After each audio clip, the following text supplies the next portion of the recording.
এই প্রমাণ আল্লাহ তাআলা নিজে বলছেন। সূরা নিসা আয়াত নম্বর 110 এর মধ্যে স্পষ্ট ভাষায় বলছেন, কি বলছেন? ওয়ালা আমিলা সুআন আও ইয়াযলিম নাফসাহু সুম্মা ইস্তাগফিরুল্লাহ ইয়াজিদিল্লাহ গফুরার রহিমা। আল্লাহ রাব্বুল আলামিন অত্র আয়াতে স্পষ্ট ভাষায় বলতে চাইছেন যে যে ব্যক্তি মন্দ কর্ম করবে কিংবা নিজের প্রতি জুলুম করে ফেলবে, সুম্মা ইস্তাগফিরুল্লাহ, অতঃপর সে আল্লাহর কাছে ইস্তেগফার করবে, তওবা করবে, হ্যাঁ, ইয়াজিদিল্লাহ গফুরার রহিমা, সেই ব্যক্তি আল্লাহকে পাবে কি হিসাবে? চরম ক্ষমাশীল, পরম দয়ালু, এই হিসাবে পাবে। তাহলে কি বুঝতে পারলেন? আমি আপনি যদি গুনাহ করে ফেলেছি, হ্যাঁ, এমনকি নিজের প্রতি, নিজের নাফসের প্রতি জুলুম করে ফেলে দিয়েছি, তারপরে যদি আমরা আল্লাহর কাছে ক্ষমা চাই, আল্লাহ রাব্বুল আলামিনকে আমরা পাবো গফুরুর রহিম হিসাবে। অতএব আমাকে আপনাকে গুনাহ করার পরে চুপচাপ বসে থাকলে হবে না। এই নতুন বছর মানে একটু আপনাকে সুযোগ দেওয়া হয়েছে, এই সুযোগ হাত ছাড়া করলে হবে না। আল্লাহর কাছে তওবা করে এবার থেকে আর কোনো গুনাহ করব না এবং দৃঢ় সংকল্প নিয়ে নিজের জীবনটাকে গড়তে শিখুন। হাদিসটি সুনান ইবনে মাজার হাদিস, হাদিস নম্বর 4251 নম্বর হাদিসের মধ্যে বর্ণনা করছেন আনাস রাদিয়াল্লাহু আনহু। হাদিসের আরবি বাক্য হচ্ছে আনা আনাসিন قال قال رسول الله صلى الله عليه وسلم كل بني آدم خطاء وخير الخطائين التوابون। অর্থাৎ আনাস রাদিয়াল্লাহু আনহু বর্ণনা করছেন যে রাসূলুল্লাহ সাল্লাল্লাহু আলাইহি ওয়াসাল্লাম বলছেন প্রত্যেকটা আদম সন্তানই হচ্ছে গুনাহগার, হ্যাঁ, মানে আদম সন্তানের দ্বারাই গুনাহ হবে, কিন্তু গুনাহগারীদের মধ্যে সর্বোত্তম হচ্ছেন তওবাকারীগণ। দেখেন, আল্লাহ রাসূল বলছেন সর্বোত্তম হচ্ছে তওবাকারীগণ। আল্লাহ তাআলা কি বলছেন কোরআনের মধ্যে? ইন্নাল্লাহা ইউহিব্বুত তাওয়াবিন ওয়া ইউহিব্বুল মুতাত্তাহিরিন। নিশ্চয়ই আল্লাহ রাব্বুল আলামিন তওবাকারীগণ এবং পবিত্রতা অর্জনকারীকে ভালোবাসেন। তাহলে কি বুঝলেন? গুনাহ হবে প্রত্যেক মানুষের দ্বারা, কিন্তু গুনাহ করার পরে চুপচাপ বসে থাকতে নেই। আল্লাহ রাব্বুল আলামিনের দরবারে এসে তার কাছে ক্ষমা চেয়ে নিতে হবে। হ্যাঁ, আমার গুনাহকে, নিজের গুনাহকে ধুয়ে মুছে সাফ করে নিতে হবে এই পৃথিবীর বুকে। কেননা একটাই চ্যালেঞ্জ আপনাকে দেওয়া হয়েছে, যতক্ষণ পর্যন্ত আপনার প্রাণে আত্মা আছে, এই আত্মা যতক্ষণ আছে, এই আত্মা থাকতে আপনাকে নিজের সংশোধন করে নিতে হবে। মনে ভাবছেন যে আমি হয়তো আরো অনেক দিন বাঁচবো, এ কথা না ভেবে আল্লাহ রাব্বুল আলামিনের দিকে প্রত্যাবর্তন করুন। এমন নতুন বছর পেয়েছেন মানে আপনি একটা সুযোগ পেয়েছেন ক্ষমা চাওয়ার জন্য। সম্মানিত উপস্থিতি, ঠিক একই ভাবে আমাদের জন্য যেটা 2 নম্বর করণীয় হবে, সেটা কি? নিজেকে বদলানোর সংকল্প নেওয়া। এমন নতুন বছর পেয়ে একজন মুমিন ও মুসলিমের জন্য একটা বড় সুযোগ, হ্যাঁ, নিজেকে বদলানোর জন্য সংকল্প নিতে হবে। যাবতীয় প্রশংসা, যাবতীয় গুণগান, স্তুতিবাদ একমাত্র মহান আল্লাহ তাআলার নিমিত্তে নিবেদিত, যিনি সৃষ্টিকর্তা, যিনি পালনকর্তা, যিনি পতিত পাবন, যিনি সংহারক। তাই আমরা সকলে এক বাক্যে তার শুকরিয়া জ্ঞাপন করতে গিয়ে উচ্চ স্বরে বলবো আলহামদুলিল্লাহ। অতঃপর অসংখ্য শান্তির ধার ও করুণার ধারা বর্ষিত হোক মুহাম্মদ ইবনে আব্দুল্লাহ, সকলে বলবো সাল্লাল্লাহু আলাইহি ওয়াসাল্লামের প্রতি, যিনি সর্বহারাদের মহান নেতা, যিনি নবী কুল শিরোমণি, যিনি রহমতের মূর্ত প্রতীক, যিনি প্রশিক্ষ, যিনি বিজ্ঞ। তাই আমরা সকলে উচ্চ স্বরে সকলে বলবো আল্লাহুম্মা সাল্লি আলাইহি, আল্লাহুম্মা বারিক আলাইহি। সম্মানিত উপস্থিতি, আজকে এই পবিত্র জুমার দিনে আমি যে বিষয়টি নিয়ে আলোকপাত করতে চলেছি তা হচ্ছে নতুন বছরে একজন মুমিন ও মুসলিমের করণীয় কি। হ্যাঁ, সম্মানিত উপস্থিতি, এর পূর্বেই বলেছি যে নতুন বছর কিংবা ইংরেজি নববর্ষ ধর্মে, আমাদের ধর্মে, শরীয়তের মধ্যে কোনো বিশেষ গুরুত্ব বহন করে না। তবে যেহেতু ইংরেজি বছর দিয়ে এ দেশের হিসাব নিকাশ চলে, তাই একজন, হ্যাঁ, এই যখন এই বছর শেষ হলে তাই একজন মুসলিমের উপরেও এর প্রভাব পড়ে। অতএব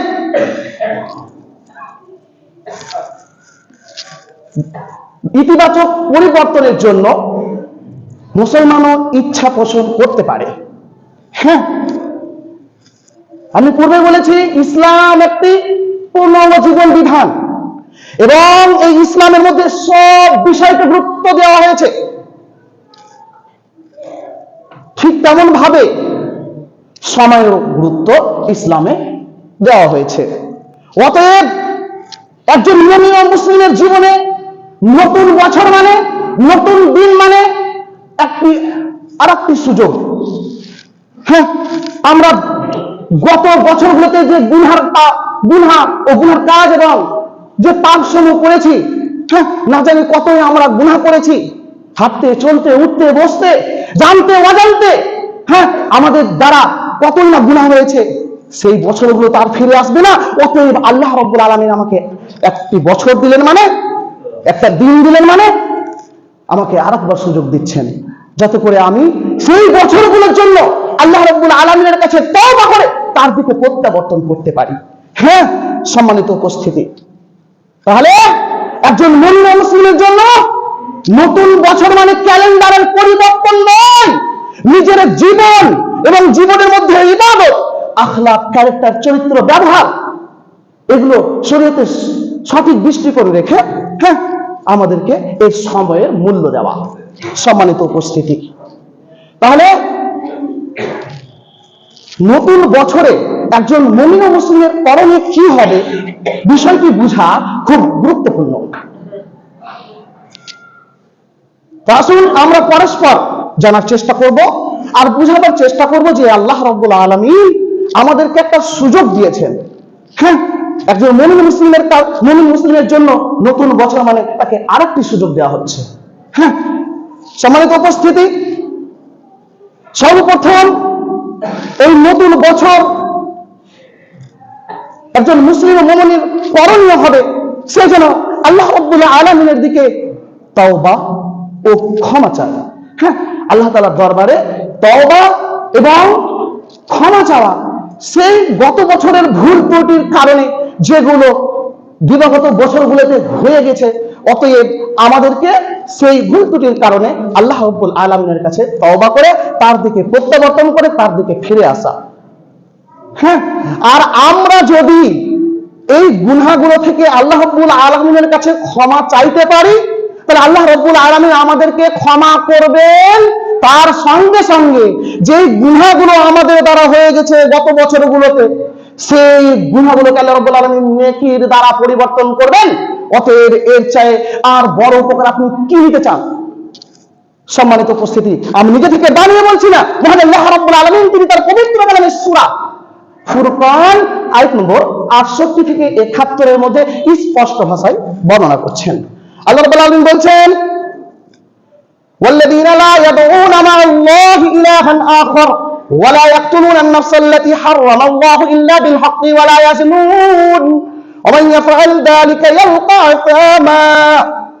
শুনুন, আল্লাহ তাআলা এই অত্র আয়াতগুলোতে স্পষ্ট ভাষায় বলছেন যে ওয়াল্লাযীনা লা ইয়াদউনা মা আল্লাহি ইলাহান আখার, আর যারা আল্লাহকে ছাড়া অন্য কাউকে ডাকে না। হ্যাঁ, মানে কাকে ডাকে? আল্লাহকেই ডাকে। আল্লাহকে ছাড়া অন্য কাউকে যারা ডাকে না, এবং এমন প্রাণী যে প্রাণীকে আল্লাহ রাব্বুল আলামিন হত্যা করতে নিষেধ করেছেন শরীয়তের হুকুম ব্যতি রেখে, সেই প্রাণীকে তারা হত্যা করে না। যারা হত্যা করে না, ভালো করে বোঝার চেষ্টা করুন, ওয়ালা ইয়াজনুন, এবং যারা ব্যভিচারে লিপ্ত হয় না, ওয়া ইয়াফআল যালিক, যারা এগুলোতে লিপ্ত হয়, ইয়ালকা আসামা, তারাই তো শাস্তি ভোগ করবে। তারাই শাস্তি ভোগ করবে যারা আল্লাহকে ছাড়া অন্য কাউকে ডাকবে, যারা ব্যভিচারে লিপ্ত হবে, সেই প্রাণীকে হত্যা করবে যাকে নিষেধ করা হয়েছে, তারাই তো গুনাহগার, তারাই তো শাস্তিমুখী হবে। তারপরে কি বলছেন? ইদাত লাহুল আযাবু ইয়াওমাল কিয়ামাতি ওয়া ইয়াখলুদু ফীহি মুহানা, এবং তাদের এই শাস্তিকে দ্বিগুণ করা হবে কাল কিয়ামতের মাঠে, এবং সেখানে তারা লাঞ্ছিত অবস্থায় চিরস্থায়ী হবে। সম্মানিত উপস্থিতি, তাহলে বোঝা গেল যে যারা পাপ কর্ম করবে, হ্যাঁ, তারাকে কাল কিয়ামতের মাঠে আল্লাহ রাব্বুল আলামিন চিরস্থায়ী রাখবেন সেই জাহান্নামের ভিতরে, আর সেই শাস্তিটা দ্বিগুণ করে দেওয়া হবে।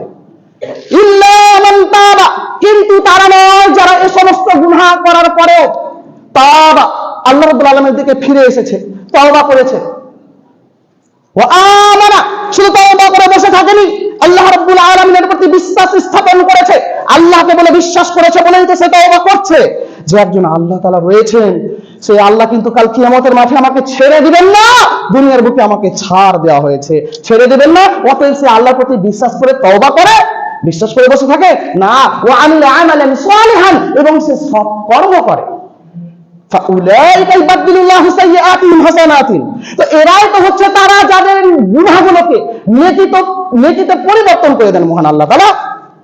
ওয়া কানা আল্লাহু গফুরার রহিমা, এবং আল্লাহ রাব্বুল আলামিন চরম ক্ষমাশীল, পরম দয়ালু। হ্যাঁ, তারপর বলছেন ওমান তাবা ওয়া আমিলা সালিহান ফাইন্নাহু ইয়াতুবু ইলাল্লাহি মাতাবা, যারা আল্লাহর কাছে তওবা করে, তারপরে সৎকর্ম করে, হ্যাঁ, আর কুকর্মে লিপ্ত হয় না, কুকর্মে জড়িত হয় না, সৎকর্ম যখন করতে লাগে, ফাইন্নাহু ইয়াতুবু ইলাল্লাহি মাতাবা, তারা তো আল্লাহ রাব্বুল আলামিনের দিকে ফিরে আসার মতোই ফিরে আসে। তাহলে আমি আপনি যদি চাই আল্লাহ রাব্বুল আলামিনের দিকে ফিরে আসার মতো ফিরে আসতে, তাহলে দিবাগত যে আমরা বিগত বছরগুলোতে আমরা যে গুনাহগুলো করেছি, সেই গুনাহের জন্য তওবা করে আল্লাহর দিকে ফিরে আসতে হবে, তাহলে আপনি আল্লাহর কাছে ফিরে আসার মতন ফিরে আসবেন। হ্যাঁ, কিন্তু শর্ত কি দিয়েছেন? আল্লাহর প্রতি বিশ্বাস আর সৎকর্ম। এই সৎকর্ম যতক্ষণ না আপনি না করবেন, ততক্ষণ না পর্যন্ত আল্লাহ রাব্বুল আলামিনের দিদার আপনার জন্য অসম্ভব।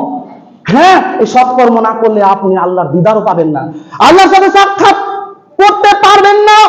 আল্লাহ তাআলা নিজে বলছেন সূরা আল কাহাফ আয়াত নম্বর 110, ফামান কানা ইয়ারজু লিকা রাব্বিহি ফালইআমাল আমালান সালিহান ওয়া লা ইউশরিক বিইবাদাতি রাব্বিহি আহাদা।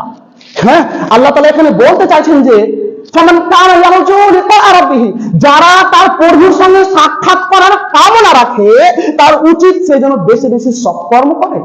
হ্যাঁ, এবং সে আল্লাহর ইবাদত করতে গিয়ে কেহ যেন শরীক না করে। তাহলে কি বোঝা গেল?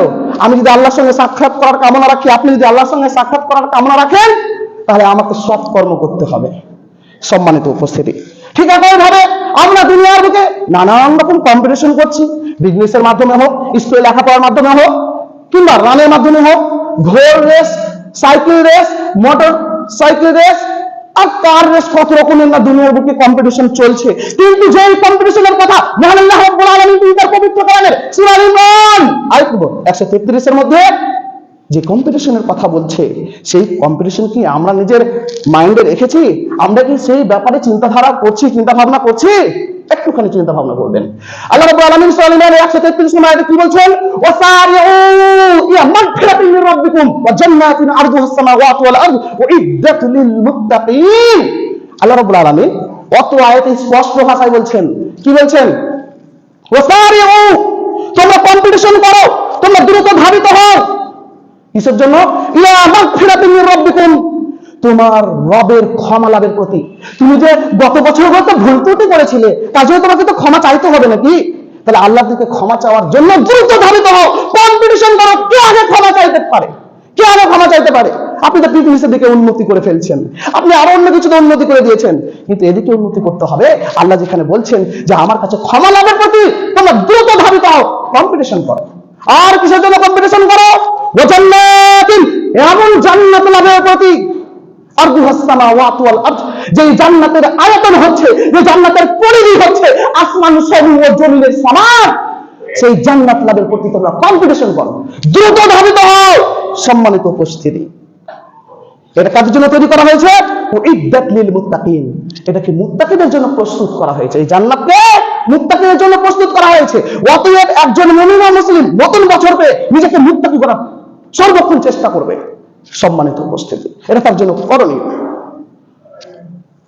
ঠিক একইভাবে আমি আপনি যদি কোনো গুনাহ করে ফেলেছি, হ্যাঁ, গত বছরগুলোতে, এবং নিজের প্রতি যদি জুলুম করে ফেলেছি, তারপরও আমার কোনো ভয় নেই, আল্লাহর কাছে আমাকে ক্ষমা চাইতে হবে। সেই আল্লাহ রাব্বুল আলামিনকে আপনি পাবেন যখন ক্ষমা চাইবেন, গফুরুর রহিম। হ্যাঁ, এই প্রমাণ আল্লাহ তাআলা নিজে বলছেন সূরা নিসা আয়াত নম্বর 110 এর মধ্যে স্পষ্ট ভাষায় বলছেন। কি বলছেন? ওয়ালা আমিলা সুআন আও ইয়াযলিম নাফসাহু সুম্মা ইস্তাগফিরুল্লাহ ইয়াজিদিল্লাহ গফুরার রহিমা। আল্লাহ রাব্বুল আলামিন অত্র আয়াতে স্পষ্ট ভাষায় বলতে চাইছেন যে যে ব্যক্তি মন্দ কর্ম করবে কিংবা নিজের প্রতি জুলুম করে ফেলবে, সুম্মা ইস্তাগফিরুল্লাহ, অতঃপর সে আল্লাহর কাছে ইস্তেগফার করবে, তওবা করবে, হ্যাঁ, ইয়াজিদুল্লাহ গফুরার রহিমা, সেই ব্যক্তি আল্লাহকে পাবে কি হিসাবে? চরম ক্ষমাশীল, পরম দয়ালু, এই হিসাবে পাবে। তাহলে কি বুঝতে পারলেন? আমি আপনি যদি গুনাহ করে ফেলেছি, হ্যাঁ, এমনকি নিজের প্রতি, নিজের নাফসের প্রতি জুলুম করে ফেলে দিয়েছি, তারপরে যদি আমরা আল্লাহর কাছে ক্ষমা চাই, আল্লাহ রাব্বুল আলামিনকে আমরা পাবো গফুরুর রহিম হিসাবে। অতএব আমাকে আপনাকে গুনাহ করার পরে চুপচাপ বসে থাকলে হবে না। এই নতুন বছর মানে একটু আপনাকে সুযোগ দেওয়া হয়েছে, এই সুযোগ হাত ছাড়া করলে হবে না। আল্লাহর কাছে তওবা করে এবার থেকে আর কোনো গুনাহ করব না এবং দৃঢ় সংকল্প নিয়ে নিজের জীবনটাকে গড়তে শিখুন। সম্মানিত উপস্থিতি, ঠিক একই ভাবে পৃথিবীর মুখে আল্লাহ রাব্বুল আলামিন যতগুলো ইবাদত রেখেছেন, ফরজ করেছেন, তার মধ্যে তওবা একটা হচ্ছে কি? ইবাদত। এই ইবাদত আল্লাহ রাব্বুল আলামিন আমাদের জন্য ফরজ করেছেন। হ্যাঁ, গুনাহ করার পরে পরে তওবা যতক্ষণ না করবেন ততক্ষণ আল্লাহর কাছে কোনো ক্ষমা নেই। হ্যাঁ, সম্মানিত উপস্থিতি, আর এই তওবাকারী গণকেই উত্তম বলা হয়েছে, কোনো অন্য কোনো আমলকারীকে, কোনো অন্য কোনো ইবাদতকারীকে উত্তম বলা হয়নি। রাসূলুল্লাহ সাল্লাল্লাহু আলাইহি ওয়াসাল্লাম বলছেন যে তোমাদের মধ্যে তারাই উত্তম, গুনাহগারদের মধ্যে তারাই উত্তম তওবাকারী, যারা তওবাকারী গণ। হ্যাঁ, হাদিস সুনান ইবনে মাজাহ, হাদিস নম্বর 4251 নম্বর হাদিস। হ্যাঁ, হাদিসটি সুনান ইবনে মাজাহ হাদিস, হাদিস নম্বর 4251 নম্বর হাদিসের মধ্যে বর্ণনা করছেন আনাস রাদিয়াল্লাহু আনহু। হাদিসের আরবি বাক্য হচ্ছে আনা আনাসিন قال قال رسول الله صلى الله عليه وسلم كل بني آدم خطاء وخير الخطائين التوابون। অর্থাৎ আনাস রাদিয়াল্লাহু আনহু বর্ণনা করছেন যে রাসূলুল্লাহ সাল্লাল্লাহু আলাইহি ওয়াসাল্লাম বলছেন প্রত্যেকটা আদম সন্তানই হচ্ছে গুনাহগার। হ্যাঁ, মানে আদম সন্তানের দ্বারাই গুনাহ হবে, কিন্তু গুনাহগারীদের মধ্যে সর্বোত্তম হচ্ছেন তওবাকারীগণ। দেখেন, আল্লাহ রাসূল বলছেন সর্বোত্তম হচ্ছে তওবাকারীগণ। আল্লাহ তাআলা কি বলছেন কোরআনের মধ্যে? ইন্নাল্লাহা ইউহিব্বুত তাওয়াবিন ওয়া ইউহিব্বুল মুতাত্তাহিরিন। নিশ্চয়ই আল্লাহ রাব্বুল আলামিন তওবাকারীগণ এবং পবিত্রতা অর্জনকারীকে ভালোবাসেন। তাহলে কি বুঝলেন? গুনাহ হবে প্রত্যেক মানুষের দ্বারা, কিন্তু গুনাহ করার পরে চুপচাপ বসে থাকতে নেই। আল্লাহ রাব্বুল আলামিনের দরবারে এসে তার কাছে ক্ষমা চেয়ে নিতে হবে। হ্যাঁ, আমার গুনাহকে, নিজের গুনাহকে ধুয়ে মুছে সাফ করে নিতে হবে এই পৃথিবীর বুকে। কেননা একটাই চ্যালেঞ্জ আপনাকে দেওয়া হয়েছে, যতক্ষণ পর্যন্ত আপনার প্রাণে আত্মা আছে, এই আত্মা যতক্ষণ আছে, এই আত্মা থাকতে আপনাকে নিজের সংশোধন করে নিতে হবে। মনে ভাবছেন যে আমি হয়তো আরো অনেক দিন বাঁচবো, এ কথা না ভেবে আল্লাহ রাব্বুল আলামিনের দিকে প্রত্যাবর্তন করুন। এমন নতুন বছর পেয়েছেন মানে আপনি একটা সুযোগ পেয়েছেন ক্ষমা চাওয়ার জন্য। সম্মানিত উপস্থিতি, ঠিক একই ভাবে আমাদের জন্য যেটা 2 নম্বর করণীয় হবে সেটা কি? নিজেকে বদলানোর সংকল্প নেওয়া। এমন নতুন বছর পেয়ে একজন মুমিন ও মুসলিমের জন্য একটা বড় সুযোগ। হ্যাঁ, নিজেকে বদলানোর জন্য সংকল্প নিতে হবে, নিজের আত্মাকে শুদ্ধ করার জন্য সংকল্প নিতে হবে, নিজের আত্মার হিসাব আমাকে অঙ্ক কষে নিতে হবে যে আমি পূর্বে কি করেছি, হ্যাঁ, কতগুলো গুনাহ করেছি, কতগুলো নেকি করেছি, সেই অঙ্ক কষে পরবর্তীতে সেই গুনাহকে ছাড়ার প্রতিজ্ঞা এবং দৃঢ় সংকল্প নিতে হবে। সম্মানিত উপস্থিতি, নিজের আত্মাকে পরিশুদ্ধ করার ব্যাপারে মহান আল্লাহ রাব্বুল আলামিন তিনি তার পবিত্র কালামে সূরা আলা আয়াত নম্বর 14 থেকে 17 এর মধ্যে স্পষ্ট ভাষায় বলছেন। কি বলছেন? قد أفلح من تزكى وذكر اسم ربه فصلى بل تؤثرون الحياة الدنيا والآخرة خير وأبقى।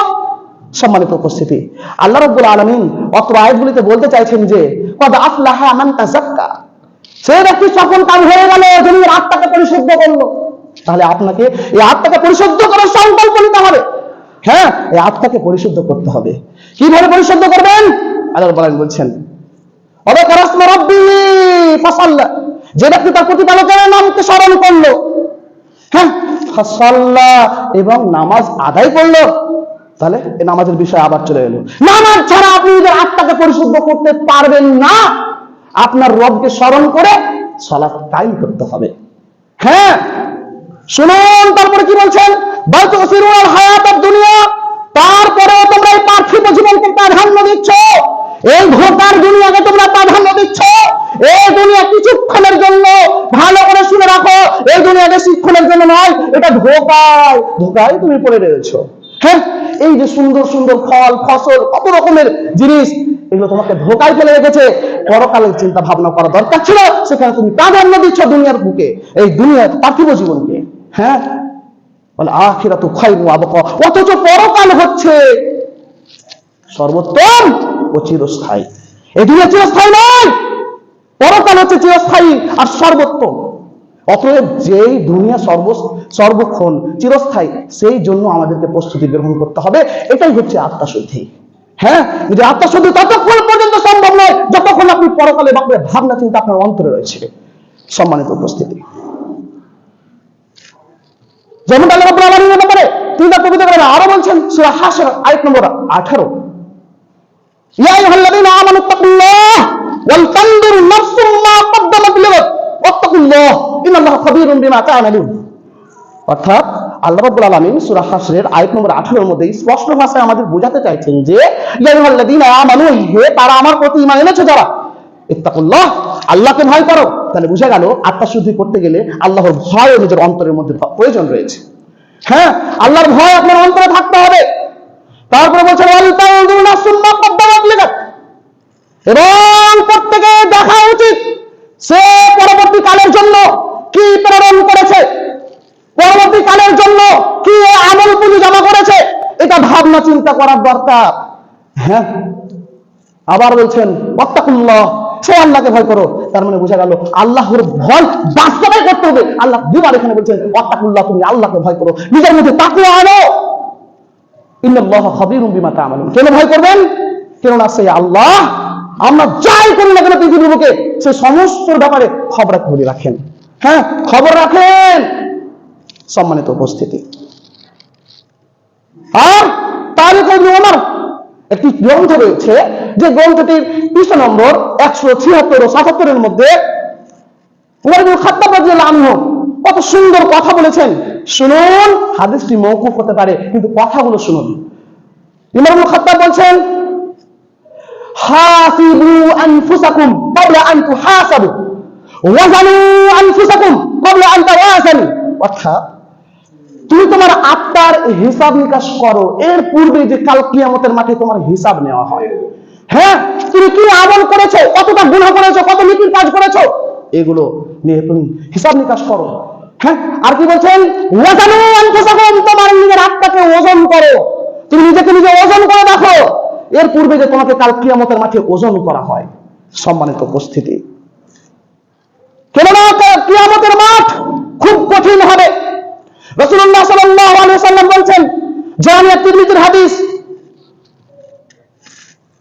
2416 নম্বর হাদিস, হাদিসটি বর্ণনা করেছেন ইবনে মাসউদ রাদিয়াল্লাহু আনহু। হাদিসের আরবি বাক্য হচ্ছে, আলী ইবনে মাসউদ আলী নবী সাল্লাল্লাহু আলাইহি ওয়াসাল্লাম قال لا تزول قدم ابن آدم يوم القيامة من عند ربه حتى يسأل عن خمس: عن عمره فيما أفناه، وعن شبابه فيما أبلاه، وماله من أين اكتسبه وفيما أنفقه، وماذا عمل فيما علم। রাওয়াহু তিরমিজি। হাদিসের মধ্যে ইবনে মাসউদ রাদিয়াল্লাহু আনহু বর্ণনা করছেন যে নবী করিম সাল্লাল্লাহু আলাইহি ওয়াসাল্লাম বলেছেন, কাল কিয়ামতের মাঠে তার রবের দরবার হতে কোন আদম সন্তানের পদদয় ততক্ষণ পর্যন্ত নড়চড় হবে না যতক্ষণ না তারা 5টি প্রশ্নের উত্তর দিয়ে দেয়।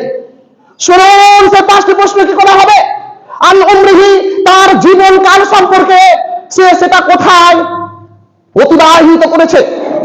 হ্যাঁ, আপনাকে একটা জীবন দিয়েছেন আল্লাহ রাব্বুল আলামিন, সেই জীবনটা আপনি কোথায় কাটিয়েছেন, কোথায় অতিবাহিত করেছেন, এই প্রসঙ্গে প্রশ্ন করা হবে। আপনি কি এর জন্য প্রস্তুত? অনুরূপ ভাবে 2 নম্বর প্রশ্ন, ওয়ান শাবাবিহি, যৌবনকাল সম্পর্কে, তোমাকে যে একটা যৌবনকাল দেওয়া হয়েছিল, এই যৌবনকালটা তুমি কোথায় বিনাশ করেছো? হালাল পথে বিনাশ করেছো নাকি হারাম পথে গিয়ে সেটাকে বিনাশ করেছো, নষ্ট করে দিয়েছো? সম্মানিত উপস্থিতি, 2টা প্রশ্ন হওয়ার পরে 3 নম্বর প্রশ্ন হবে ধন সম্পত্তি সম্পর্কে, অর্থাৎ মাল সম্পর্কে। ও মালিহি মিন আইনা ইকতাসাবাহু, 2টি প্রশ্ন মাল সম্পর্কে, ধন দৌলত সম্পর্কে 2টি প্রশ্ন। মিন আইনা ইকতাসাবাহু, কোথায় সেটাকে উপার্জন করেছিল, হারাম পথে নাকি হালাল পথে, এবং অফিমা আনফাকাহু, এবং সেটা কি কি খাতে ব্যয় করেছিলে, কি কি খাতে তুমি খরচ করেছিলে, হালাল জায়গায় খরচ করেছিলে নাকি হারাম জায়গায়। হ্যাঁ, এই 2টি প্রশ্ন মাল সম্পর্কে। তাহলে 2 আর 2 4, সর্বশেষ 5 নম্বর প্রশ্ন হবে, অমাযা আমিলা ফিমা আলিমা, যতটুকু তুমি খুতবার মাধ্যমে জ্ঞান অর্জন করেছিলে, যতটুকু তুমি জানতার মাধ্যমে জ্ঞান অর্জন করেছিলে, ইসলামের ব্যাপারে জেনেছিলে, সে অনুযায়ী তুমি কতটুকু আমল করেছিলে? এই প্রশ্ন আপনাদের সকলকে, আমাকে সকলকেই করা হবে। এই প্রশ্নের উত্তর দিতে সকলেই প্রস্তুত তো? সম্মানিত উপস্থিতি, অতএব এমন নতুন বছরকে একটা সুযোগ দিচ্ছেন আল্লাহ তাআলা। এখন তওবা করুন, ফিরে আসুন এবং দৃঢ় সংকল্প নিন নিজেকে বদলানোর জন্য। হ্যাঁ সম্মানিত উপস্থিতি, কাল কিয়ামতের মাঠ খুব কঠিন হবে। অতএব আমাদের সকলকে এই কথা স্মরণে রাখতে হবে। সর্বশেষে আমি আল্লাহ রাব্বুল আলামিনের কাছে দোয়া করব, আল্লাহ গো আপনি আমাদের সকলের অন্তরে হেদায়েত দান করুন এবং আমরা যেন সকলে এই নতুন বছরকে, বিগত বছরে যা ভুল করেছি, যে আমার ত্রুটিগুলো রয়েছে, যা আমি গুনাহ ও পাপ করেছি, তার জন্য আমি যেন তাওবাতুন নাসুহা করতে পারি, অর্থাৎ খাঁটি যেন তওবা করতে পারি। এই তৌফিক আপনি প্রদান করুন এবং নিজেকে বদলানোর পুরোপুরি সংকল্প যেন নিতে পারি, ঈমানকে বৃদ্ধি করতে পারি, আমলে বৃদ্ধি করতে পারি, এই তৌফিক আপনি প্রদান করুন। আমরা সকলে বলবো আল্লাহুম্মা আমিন। ওয়া আখিরু দাওয়ানা আলহামদুলিল্লাহি রাব্বিল আলামিন। اللهم صل على محمد وعلى آل محمد كما صليت على إبراهيم وعلى آل إبراهيم إنك حميد مجيد. اللهم بارك على محمد وعلى آل محمد كما باركت على إبراهيم وعلى آل إبراهيم إنك حميد مجيد. اللهم انصر من نصر دين محمد صلى الله عليه وسلم واجعلنا منهم واخذل من خذل دين محمد صلى الله عليه وسلم ولا تجعلنا منهم. آمين. سبحان ربك رب العزة عما يصفون وسلام على المرسلين والحمد لله رب العالمين. السلام عليكم ورحمة الله وبركاته.